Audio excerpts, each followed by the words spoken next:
And now I'm going to mute all and say that we have a lot to cover today. And I'm going to try, Eric, I'm going to try and include what you asked in what we're covering. And just to frame a little bit of why we have a lot to cover today is because, well, we've been trying since the beginning, gotta get the deep breath here. Since the beginning of this year's Torah cycle, which ends and begins every year on Simchas Torah, which is the tail end of the holiday continuum that begins with Rosh Hashanah. We've been trying to cover at some level the weekly Torah portion, and that was because what else are we going to do? Because it's COVID. But I think that it's a helpful thing that I'm glad we're doing, even if there were no COVID, because we're trying to build our collective,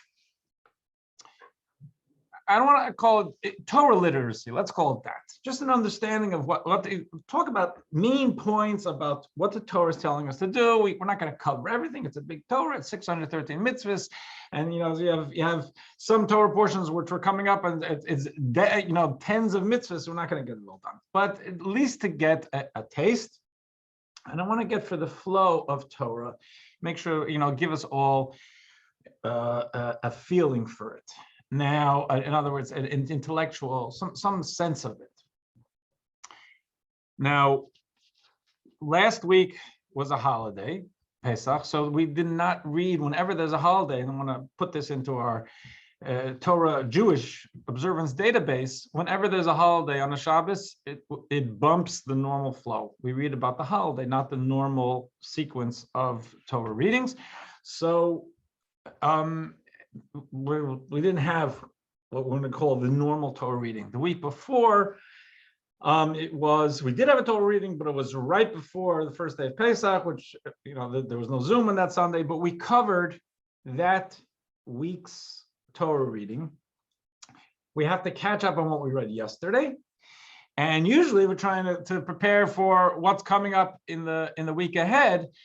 And in this coming week, there's actually a double Torah portion. So I want to, in some way, cover all three Torah portions, what we read yesterday and the two we're reading this week. And it's in a way, it's a mouthful. On the other hand, the two that we're reading this coming week there's so much of it that's beyond our normal experience.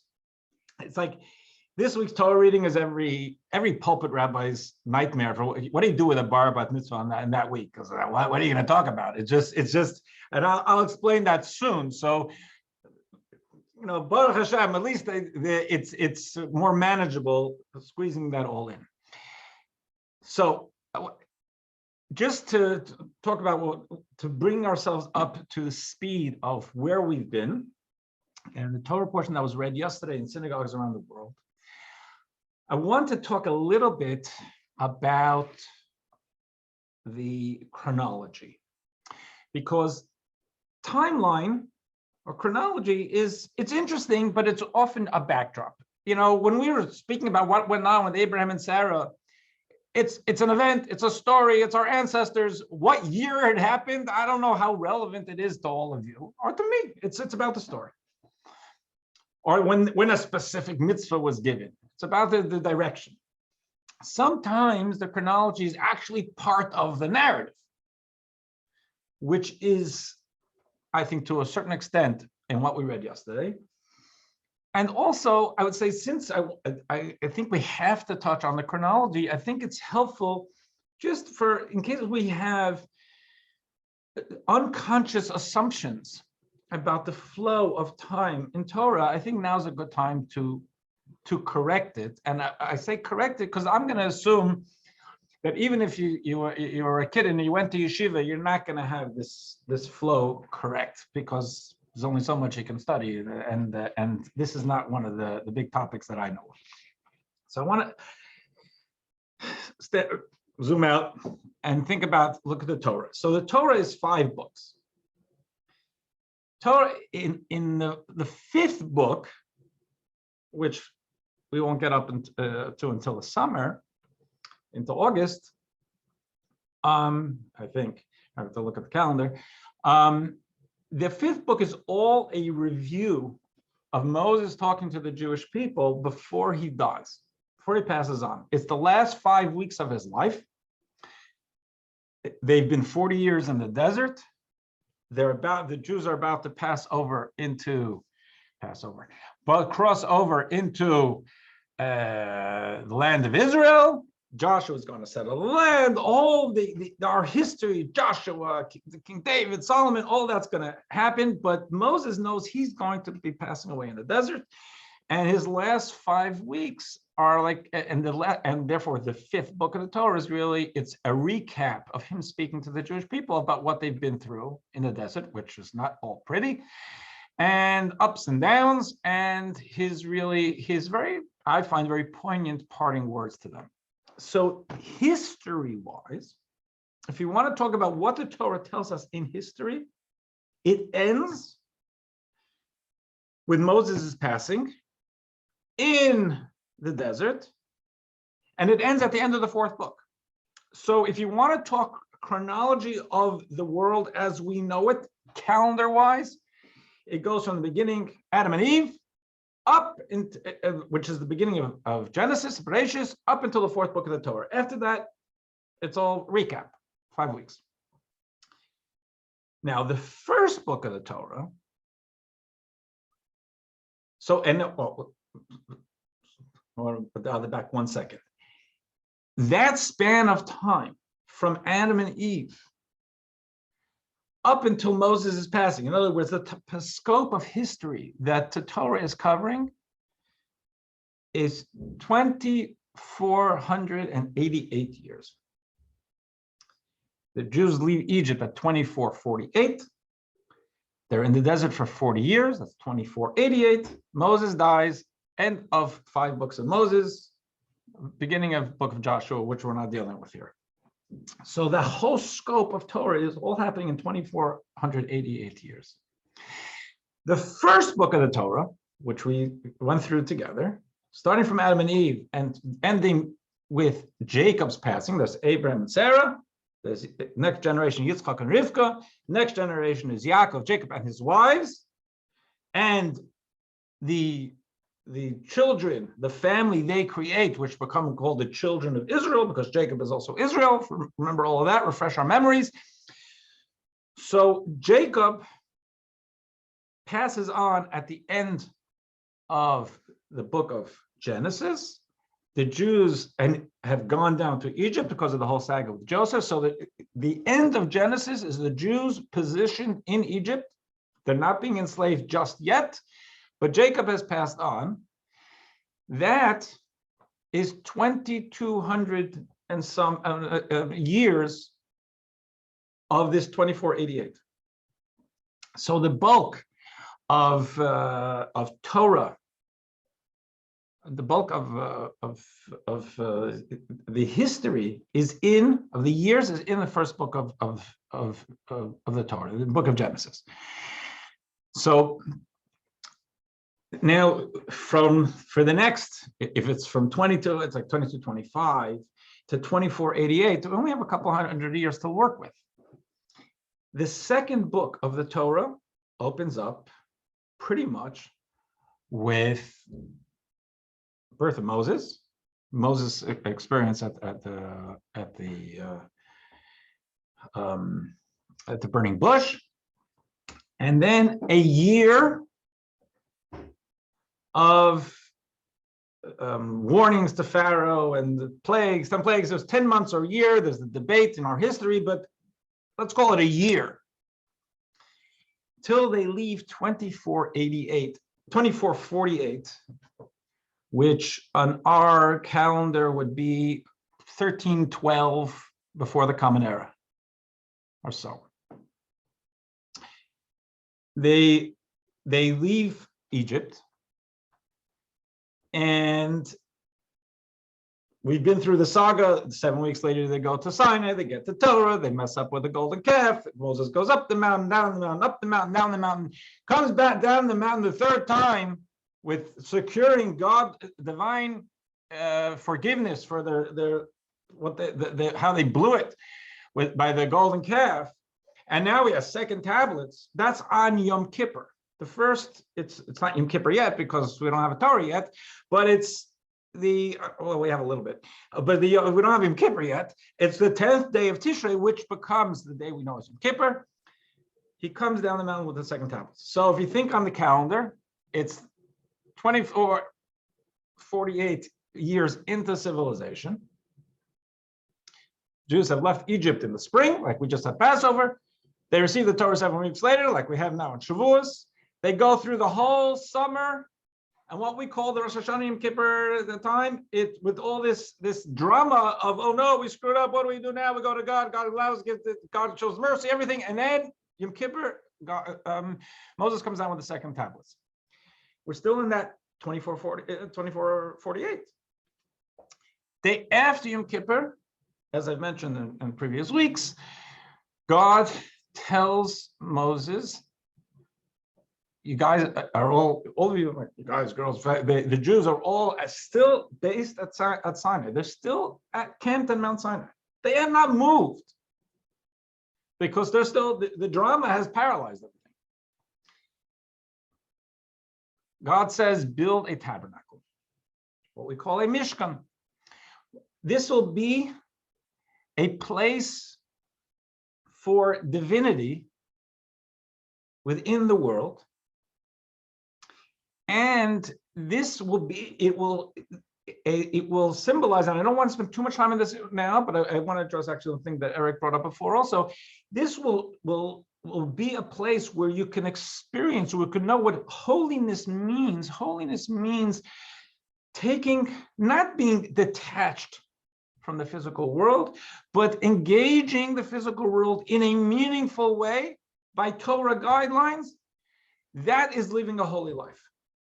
Holy life, it's a perspective which is a cut above, but it means engaging the world. And fasting is sometimes part of what a holy thing is, because God says fast Yom Kippur, Tisha B'Av, whatever. So of course, following God's guidelines is holy. But eating a tuna sandwich also be a holy endeavor. If it's not treifa tuna, and if I acknowledge, my place in the world and God's desire in my existence before, and I say thank you, God, for the food, and I recognize that it's not about me and my taste as much as that I have to find the strength and this tuna sandwich is going to be helpful in me having the strength to go forward and be who God wants me to be. It's incorporating the physical world into my into a life of meaning. That's really, in a nutshell, that's the definition of holiness. So here God says, I'm going to give you it's a physical place, the tabernacle, and it's going to be permeated with holiness, because holiness is about engaging and uplifting the physical world. Now there are even examples in the use of what God designs for the tabernacle, which this tabernacle eventually becomes a permanent, because this is a mobile, collapsible synagogue, because they're in the desert. Eventually, after Moses dies and after the Jews go to Israel, it still remains its portable self for centuries in Israel, until the Jews, King David sees, and it's not for this conversation now, sees the time to make it permanent, that becomes the Holy Temple. When we go to Jerusalem, the Western Wall, that is the permanent expression or model of what was the tabernacle. It became this big, huge, beautiful, and spiritually powerful building we know as the Holy Temple, which was destroyed by the Babylonians, later by the Romans, rebuilt, and then later by the Romans. Now, part of the engaging is that there are even things there that are not kosher. including we say what started before in our little pregame here, the question about using that aquatic creature, some kind of a mollusk or something, to use the blood for the blue dye that were on the tzitzis, and not only on the tzitzis, on some of the Kohen's, the priests' garments. It was non-kosher stuff. There are actually a few other things there that there's a mixture of wool and linen, which the Torah forbids. But the Kohen's belt had it by design. Part of that is the message, as it's seen more in Jewish spiritual thought, is to show that there's a world outside what we should be touching and engaging in our holy lives. There are certain things that are not, and this will come up later with the Torah portion, that they're not kosher for us. But it's not as though God hasn't created them, and it's not as though they don't have a godly purpose. And the divine purpose can be, in the case for me, it could be something to test my discipline, not to use it, or in case I did use it, for it to be a trigger for me to look and say, I can't believe I did that. It's like when you mess up in a marriage. You're not supposed to mess up, but sometimes that's a wake-up call. So I should be doing much better. I can be doing much better. So in the scope of my life, because I messed up there, I became a much better spouse because it called my attention. Now I get it. You know, they say pain is your friend, and sometimes because it lets you know there's a problem. And if you mess up in a marriage, you think that maybe pain coming back, hitting you back. And the idea is that there's it's the awareness that comes from it. So I tried to incorporate that, Eric, I did, but it's not totally on point, so I want to continue with this. In the creation of that tabernacle, God says, create the tabernacle. This is the day after Yom Kippur. It seems it was finished within a few months. We're not sure exactly when, but it seems like Hanukkah time is the dominant opinion. But God says, don't do anything. You're ready? I'll let you know when opening day is. And opening day is going to be in advance of the first Passover. In other words, when the Jews leave Egypt, that's Passover, but it's not really. It's the first event that make it Passover. And God says, you know, that you should prepare, you'll eat matzahs and all that deal.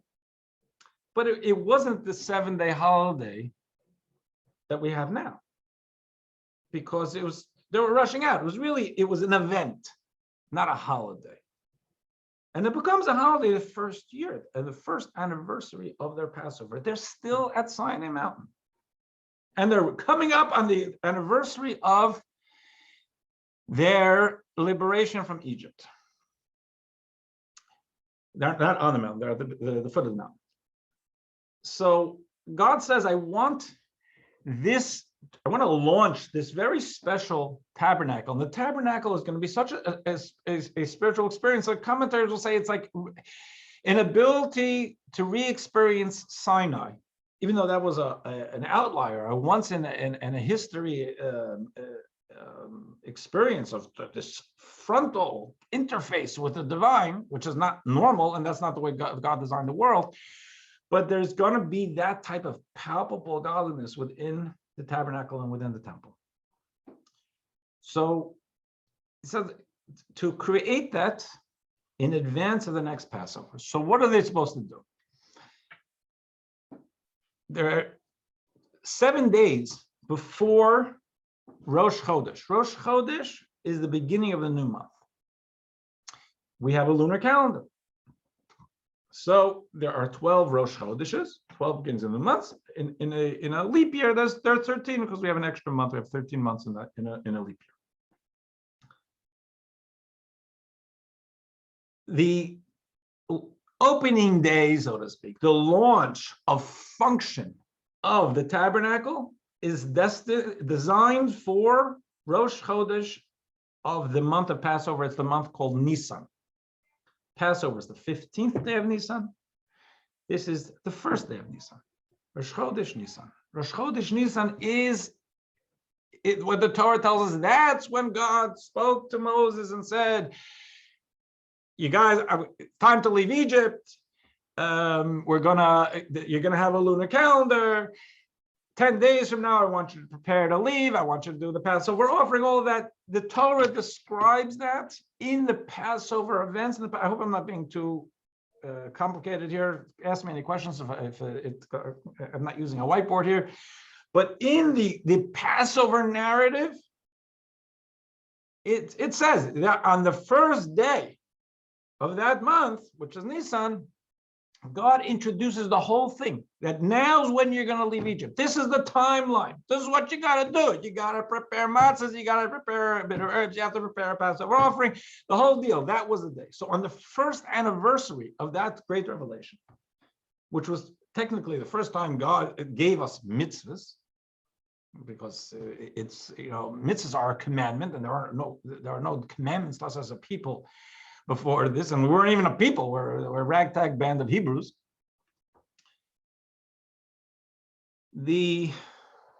On that first anniversary, that's going to be the launch of the function of the tabernacle.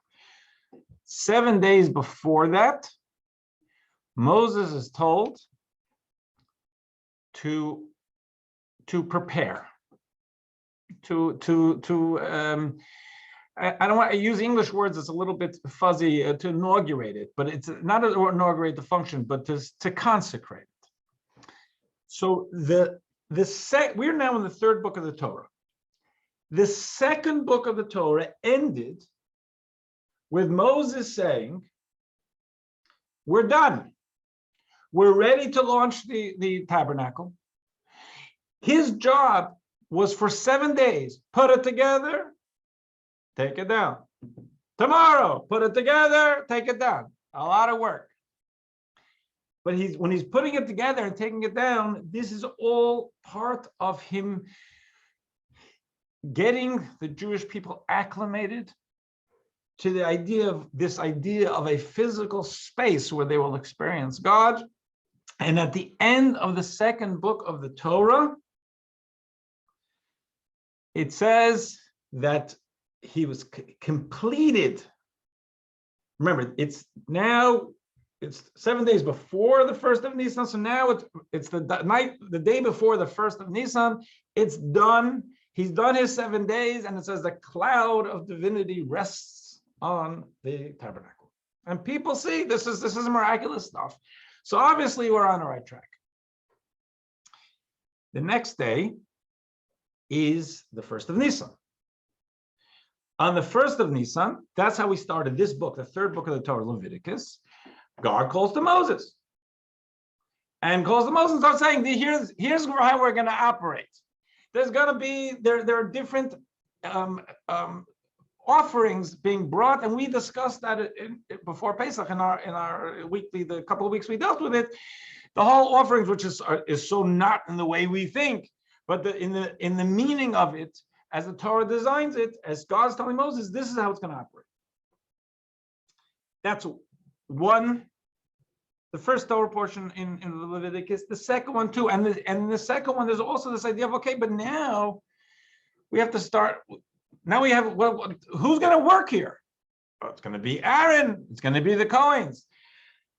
And again, I don't want to throw too many details into this, but Moses, and his family, in other words, his siblings and his parents, they're all there are 12 tribes. They are from the tribe of Levite. Aaron is his older brother by 3 years. Aaron is designated as the high priest. So he and his lineage are a subset of Levi. They are Kohens. Moses is of one tribe. Aaron, they're two brothers. Moses is a Levite, and Aaron is a Kohen, because God has said, okay, you, Aaron, now you're a Kohen. Any kids born from now on are going to be Kohens. So it's, that system has to work itself out in a generation, but that's how the Kohens come down. They're the functionaries. They are inducted. And we had that Also, that's the second Torah portion. It's still the same day.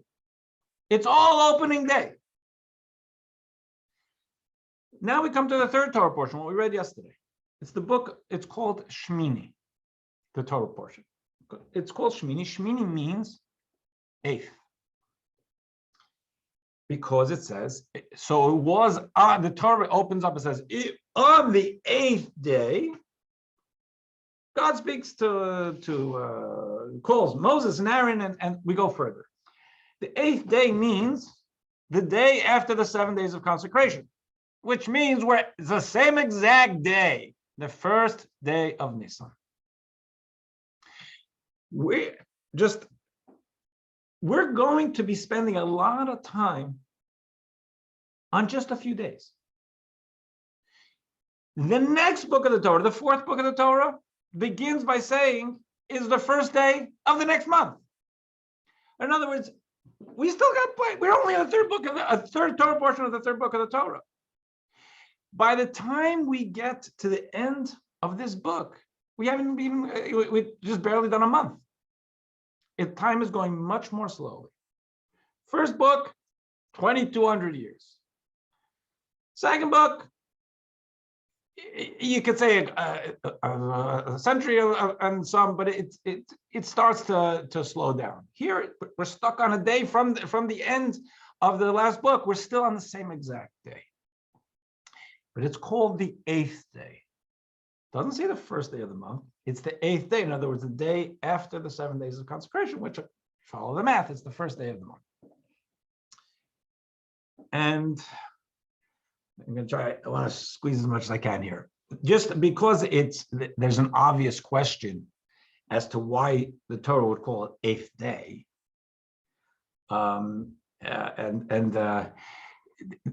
So here's, just to let me throw out what some of the commentaries call attention to, and it's found in Jewish spiritual thought, mystical thought.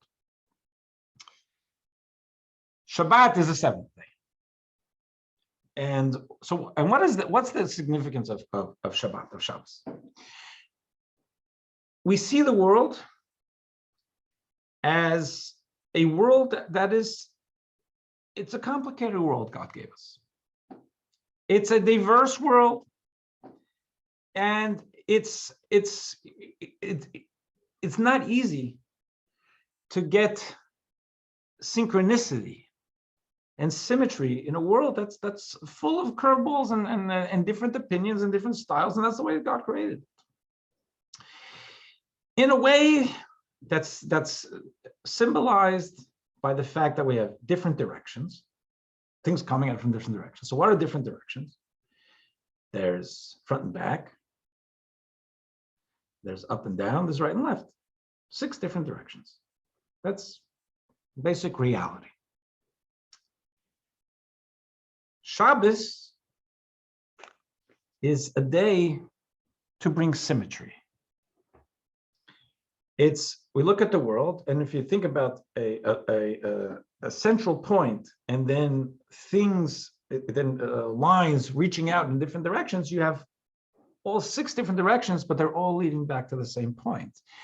They're all coming from the same hub. They're spokes coming out of the same hub. The hub is Shabbos. Shabbos, when Friday night sets in, the idea is that it's a time that it's for symmetry. It's a time to think about what are we doing and why are we doing it. My Sunday is going to be different than my Monday, which is different than my Tuesday.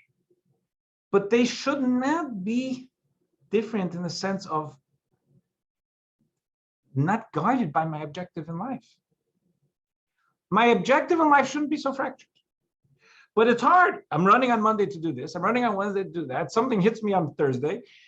You know, we're trying to make life manageable, and not necessarily have the luxury to think, okay, so what's my big picture? Let me just get into a lotus position and think about my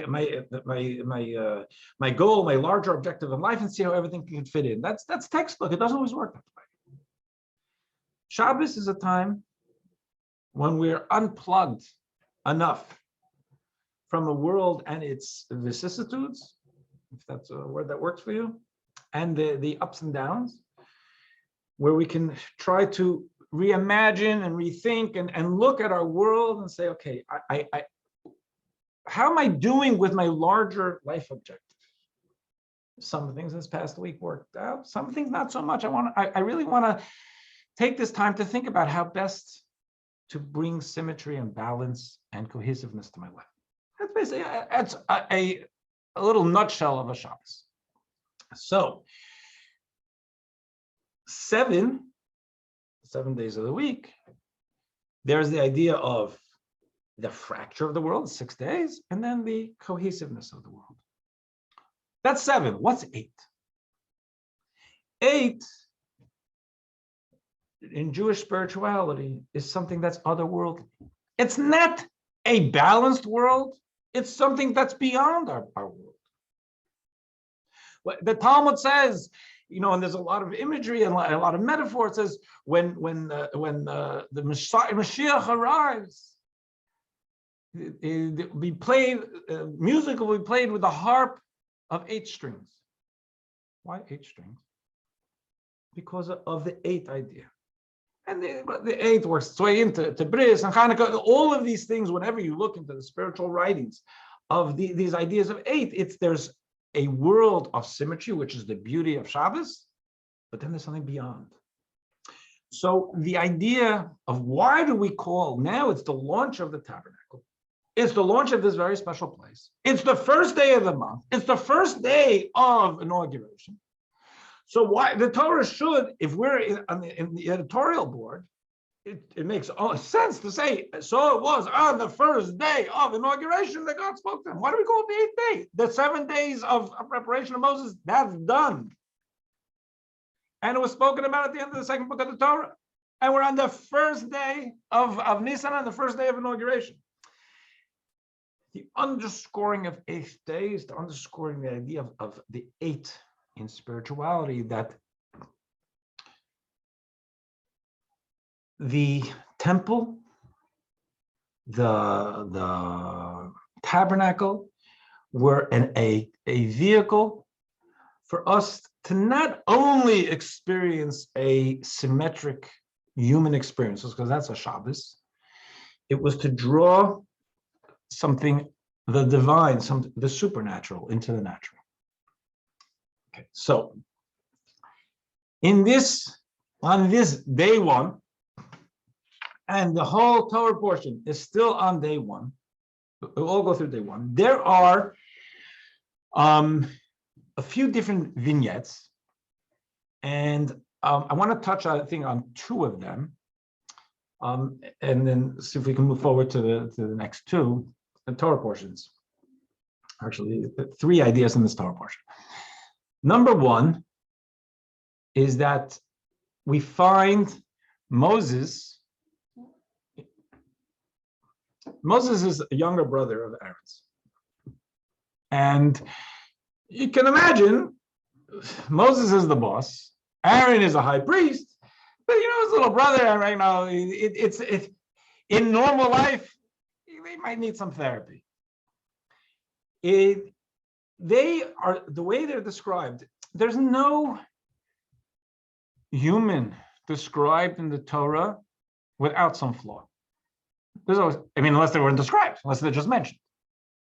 Now, those flaws aren't going to be as stark as our flaws. If we make a mistake, it's not headlines. But for Moses, or for Aaron, or for Abraham, it says, wow, there's something here. What's it teaching us? But one of the things it's teaching us is it talks about, no one's described as perfect in the Torah, including Moses. Although a person of tremendous spiritual mastery, I wish my mistakes were his mistakes. So in this arena, we really don't find friction. Moses is looking out for Aaron. Aaron's looking out for Moses. They each have each other's back. They're each trying to care for each other's honor. Yes, Barbara. Am I allowed to ask a question at this time? I would, if it's, of course, questions are always, the way you phrase the question makes me feel uncomfortable, because questions are always welcome. If it's to the flow, I prefer we keep it to that. If it's something a little bit more general, maybe we'll try and keep it at the end. So you tell me, ask the question. I'll tell you where I think it fits in. How about that? With all due respect, I don't think I've ever asked that kind of a question, general, I mean, but Okay. maybe I misunderstood when I speak, which I accept. You said that you wish you were Moses. Let me just say this. As a result of Moses coming down the mountain and the Jews, or the potential Jews mixed up with the Egyptians who were swayed the wrong way, including Aaron, how many Jews were actually killed as a result of the building of the golden calf? And certainly as a leader, knowing the frailties of humans and the potentiality, the trust, meaning the trust that was there that Moses would believe that they would wait, including his own brother, and lead his own people. I certainly wouldn't want that on my shoulders.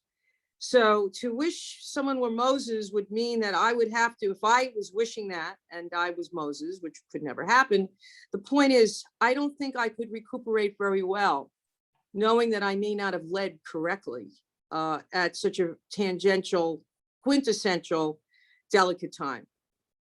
I think that's a very important comment. I'm going to stick with what I said for myself, but I get what you're saying. It's beyond the scope of this conversation to look at Moses and how we see any challenges or weaknesses or so on. But I appreciate you throwing that in. But the way I see Moses, I would wish for his mistakes. So in this, we have Moses he's getting Aaron started. It's like I say, it's opening day, it's inauguration day. And I guess everybody needs a little bit of a learning curve, a little runway time to get used to it. So Aaron is doing the service. And Moses, the Torah says that, and so it's cryptic in the Torah. Here is one of those times you really need the oral interpretation to make sense of what the verses are. But Moses was upset. It says he was angry. He was upset by something Aaron did, of how he handled one of the offerings. And Aaron pushes back. And from the nuances of how it's read, and then it wouldn't show up in your translation, although in our translation they're careful about it. He pushes back hard. Like, 1 second, I had this thought through. So he pushes back to Moses and says, 1 second, this was my thinking. This is why I did it. It wasn't because I wasn't thinking. I came up with a calculation. And Moses says, you're right. You're right. And in the language of the Talmud and the language of, as Rashi, the primary commentary, brings here, it says, Moses acknowledged, acquiesced, did not feel any shame, any problem in surrendering and saying, I may, in the org chart, I may be your superior, but I like your thinking. I wasn't correct. And I think that's a helpful, it's an important framing and a lesson. And Moses, in his leadership, as much as he had to be careful to be a leader and to not be wishy-washy and to stand for what he saw as correct, he was humble enough when faced with different thinking to say, you're right. And I'm good. I give it, I'll give you that. Now, a second tragic event, and we're going to run out of time. A tragic event in this week's Torah portion is that Aaron, who has 4 sons, 2 of his sons they die in the service, in the Torah portion today. They're named Nadav and Avihu. And they die as they are doing the service. And it's not 100% sure why they die. And I want to float because one of the things right afterwards, it says, there's a couple of things that seem to indicate that this was a problem. Right afterwards, they're told that Aaron is told that priests should not serve while intoxicated. So the Talmud says, okay, maybe this means they were serving drunk. Now, they're all seen as people of spiritual import and high-minded, and it's the first day. It's come on. They walk in drunk, but it does seem that there is this element. Another thing is the way the Torah describes this, that they brought, there was a service, there was an offering, there was a fire. So it's something called an alien fire. What's an alien fire? So one of the greats, there are a number of the greats in our commentaries, they read it this way. They say that they point out that Nadav and Avihu were spiritual masters.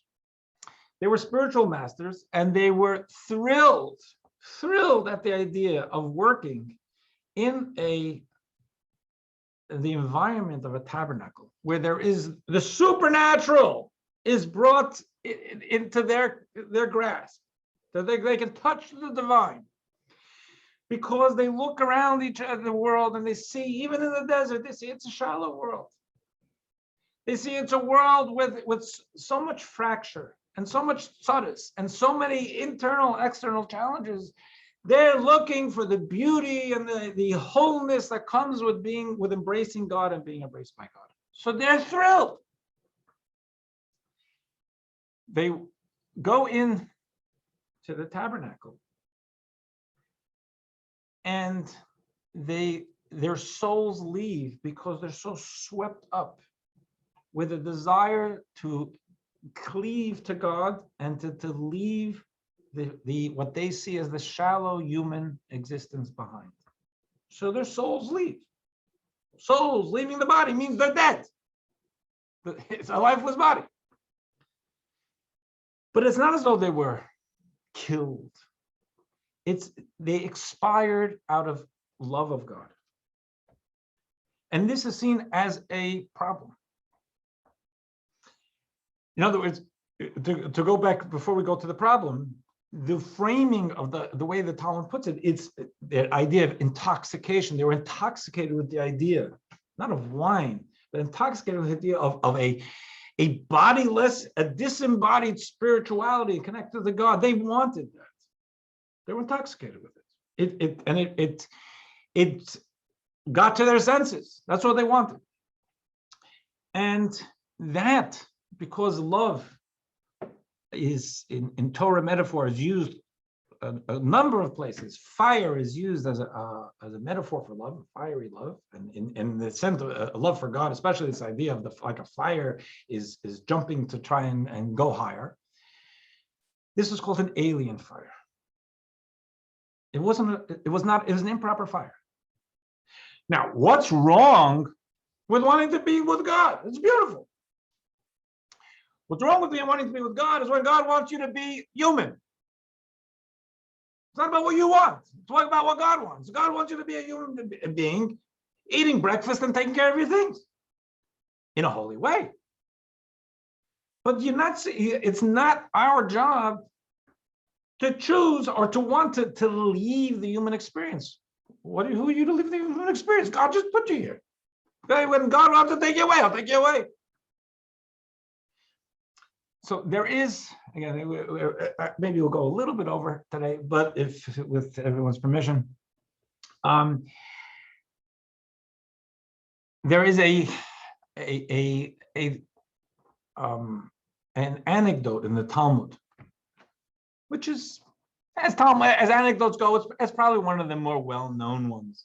It says that Rabbi Akiva and 3 the great Rabbi Akiva, who lived in the 1st and 2nd century and under terrible Roman oppression. He was killed by the Romans, but he was a tremendous master of Talmud, Torah, spirituality.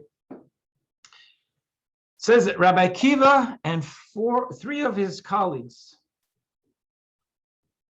invested themselves in the depths of spirituality, what we would call the Kabbalah. In the framing of the Talmud, it says they went into the orchard. The orchard is a euphemism in the Talmud for depths of Torah understanding.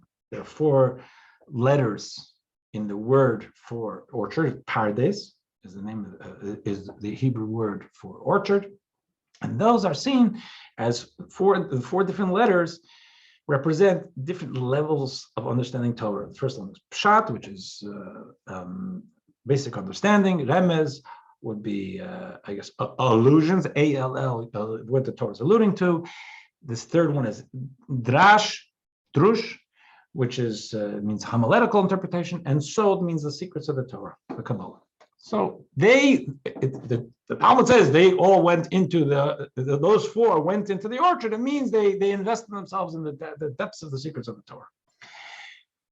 Talmud says that the other 3 were all very adversely impacted.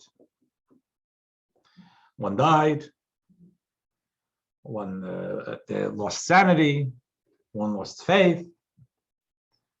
And Rabbi Akiva says, entered in peace and exited in peace. And the Rebbe once asked, we get the story, but what do you mean Rabbi Akiva entered in peace? They all entered in peace. The difference is whether they came out.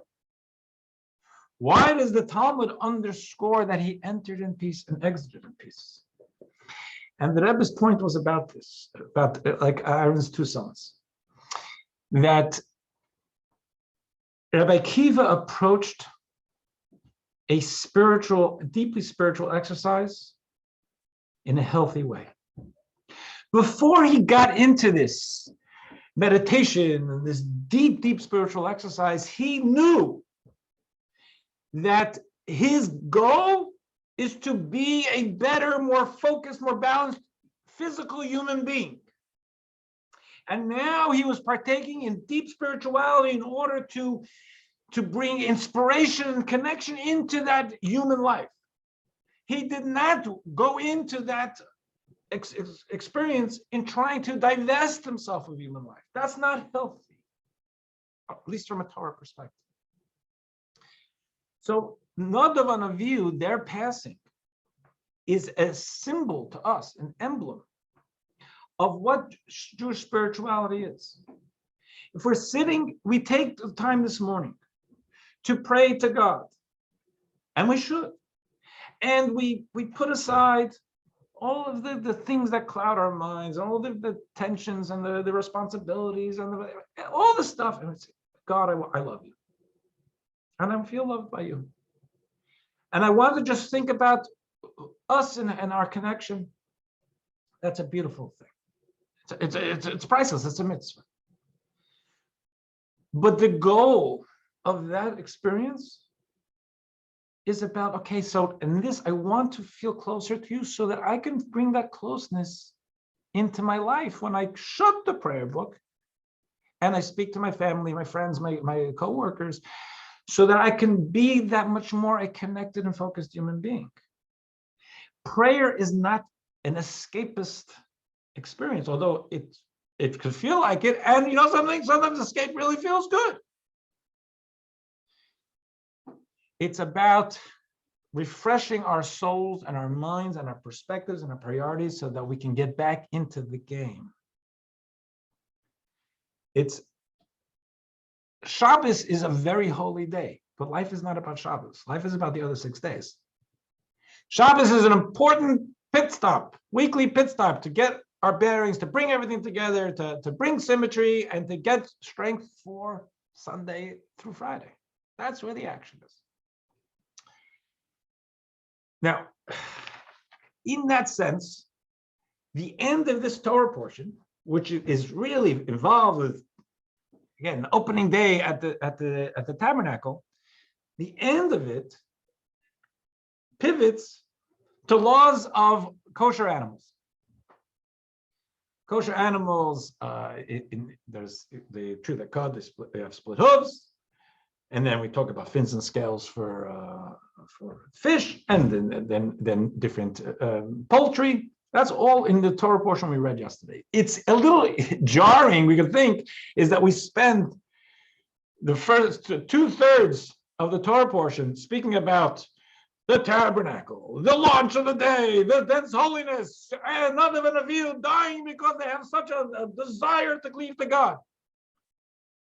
And then we get to whether a camel's kosher. And we start talking about, hedgehogs. It does feel asymmetrical until one takes a step back and says, that's exactly the point. The point is that holiness is not just about the tabernacle and about the prayer and the cleaving to God. It's how you take the inspiration and figure out what you're having for dinner. And look at the world around and say, how does Torah define this world? It's the zoology. So there's really a beautiful symmetry to the Torah portion. It's because it's so much the Jewish message, the Torah message, which is that we believe in holiness, not spirituality. Of course we believe in spirituality. God created spirituality, but the end game of Judaism is not being spiritual. It's about being holy. And you want to be holy, you need some spirituality. If you want to be holy, you also have to deal with the physical world. The North Star of Torah is, what does God want me to do here? It's not, how do I become more spiritual? How you become more spiritual? Shut the computer, shut your smartphone, and meditate. But that's not the point. Except sometimes. You got to balance. But the point is to engage healthily. And if you want to be healthy, you've got to be able to step back. And that gets swallowed up by the physical world and all of the materialism. So you pray, you have Shabbos, you have Yom Kippur, but you don't stay in Yom Kippur, you get back into the game. And there's the to and the fro. Okay, so with that, I'm going to move on from what we read yesterday. As I mentioned, the two Torah portions we're combining this coming week. So let's see. I think we're going to go over time a little bit, but I don't have an appointment today at 10:30. So, Rabbi, yes. A very, very quick question, Sure, and definitely less metaphysical than what you have been talking about. Many of the names in the Torah are connotative or whatever, or like, what does Nadav mean? Does that give us a hint of maybe what he was about? You mean the two sons who passed away? One is called Nadav, and the other Right. one's By the Avihu. way, and Nadav is a very popular name, so Today in Israel, yes, it became more recently. I don't think Nadav was that popular through history, but it became much more in Israel. I think more recently. More recently, I mean maybe the past few decades, but or more than a few.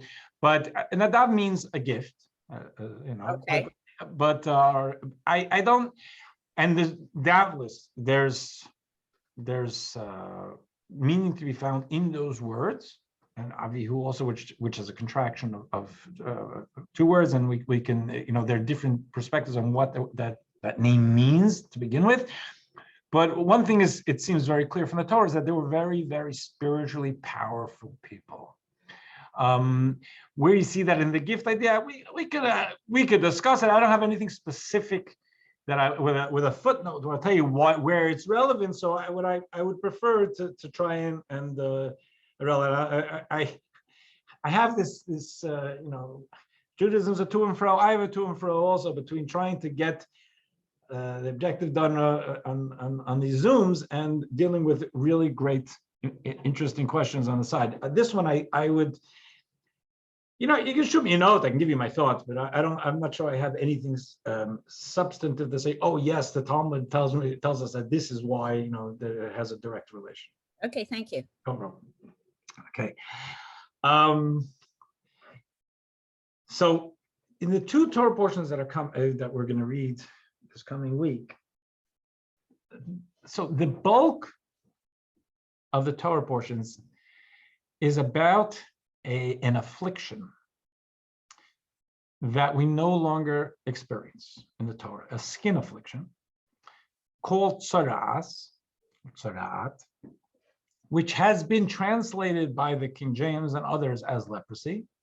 It's clearly not leprosy. Leprosy is a medical condition.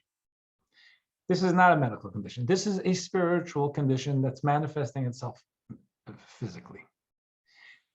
So even though it's Torah, and every word of Torah is holy, so these discussions of tzarat and the affliction are no less holy than the Ten Commandments. When it comes to our understanding, we have certain natural limitation because you're talking about something we've never seen. So there are descriptions. It can get a bit arcane or difficult to grasp because, again, we're talking about something we've never seen. And the bulk of these two Torah portions goes to tzarat. There is this affliction on a body. It could be on clothing. It could be on a house. There are two things I want to bring out about this. This tzarat idea was seen as a response to human weakness or misbehavior in the area of gossip, what we call lashon hara, speaking negatively about someone, even if it's true. If it's not true, you got more problems. But even if it's true, Torah law is really a hard line about this, even though it's like the world would be so much quieter if there wasn't any of this. So it's obviously very, very often done. And the Talmud says your average person doesn't get through a day without at least some hint of lashon hara. That's times in the Talmud. So, we haven't changed. But the idea is that it's really seen as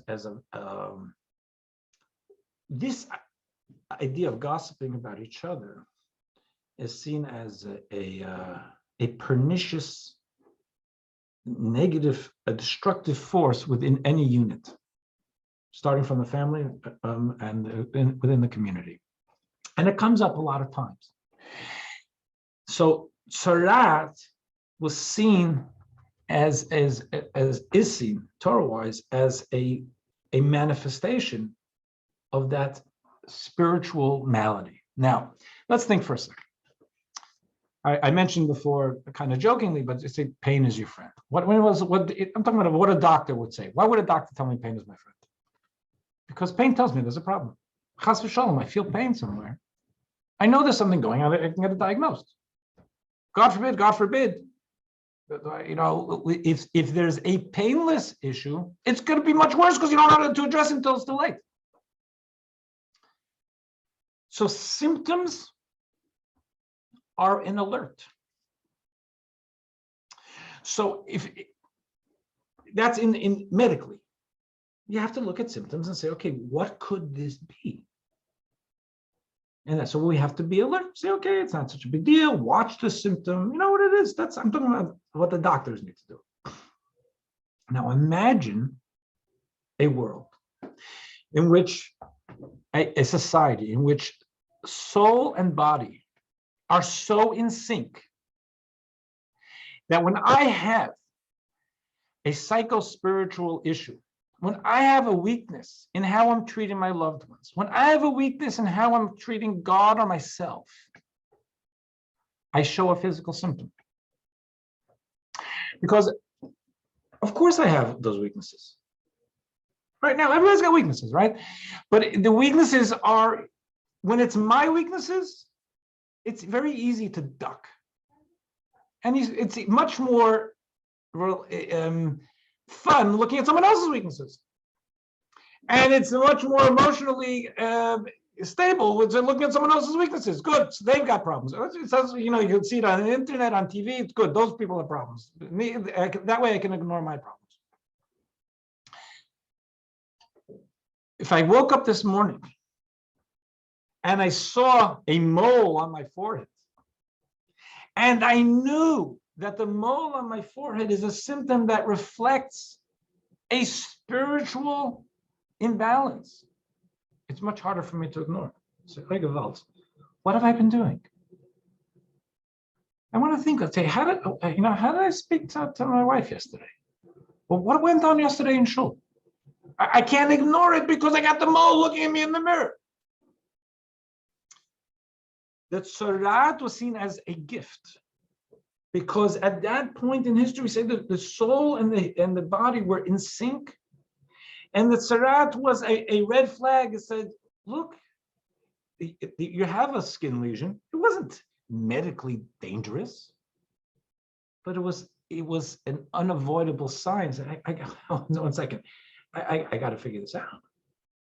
And they would call the Kohen to come and analyze and diagnose. And there's a service to go through. It's all about calling our attention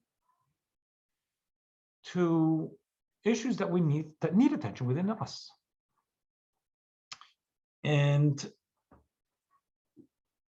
as the Talmud will write, that because the Talmud actually has different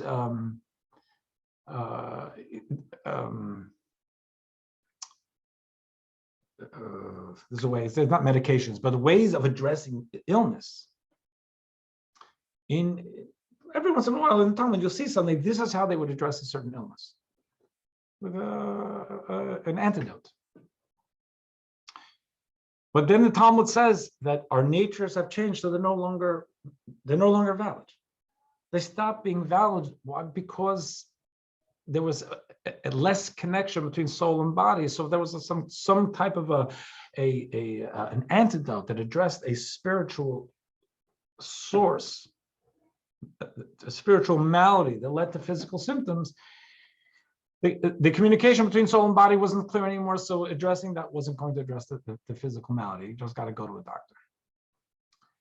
So this idea of the tzaraat is a very important insight for us today, even though there is no tzaraat, and it's not leprosy. It means that in a world which we once had and we still yearn for, we're able to see our own challenges more readily. So because ignoring our challenges is only hurts us. I mean, it hurts others also, but it hurts us. And a gift was when we're able to have a physical flag in our eyes saying, you got to do better. So I think we'll leave it there. Maybe next week I may add on something of this week's Torah portion going to the next, but hopefully we'll get back into the rhythm of things. Any questions? Boy, okay. Tzaraat is where tsuris comes from. So no, not at all. No, not No. connected.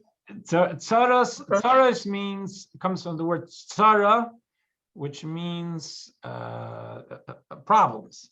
Tzara is it's just a very different word etymologically. It means a skin affliction. Rabbi, Yes, ma'am. with your comment about Lashon Hara, I think someone also has to balance that out, try to work with the rabbis and members of the community.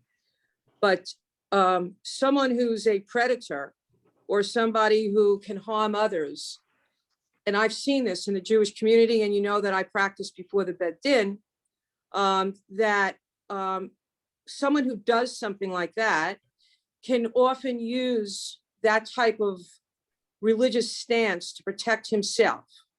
And I think that the rabbis play a very important part in protecting the community while also dealing with situations to avoid Lashon Hara. So, you know, there is a balancing interest, and there are leaders of the Jewish community, thank God, who can address those types of issues. I'm often in that type of a situation, and I've been called in numerous times to discuss this very issue that you've addressed. with regards to Lashon Hara as someone who practices law and you as a leader of a community and probably one of the best ones out there, we all know, that is a balancing interest that I have to address many, many times. It's it definitely is a balancing interest, and it's for everybody. It's a question is if you know it's a very simple example is if you know you have an acquaintance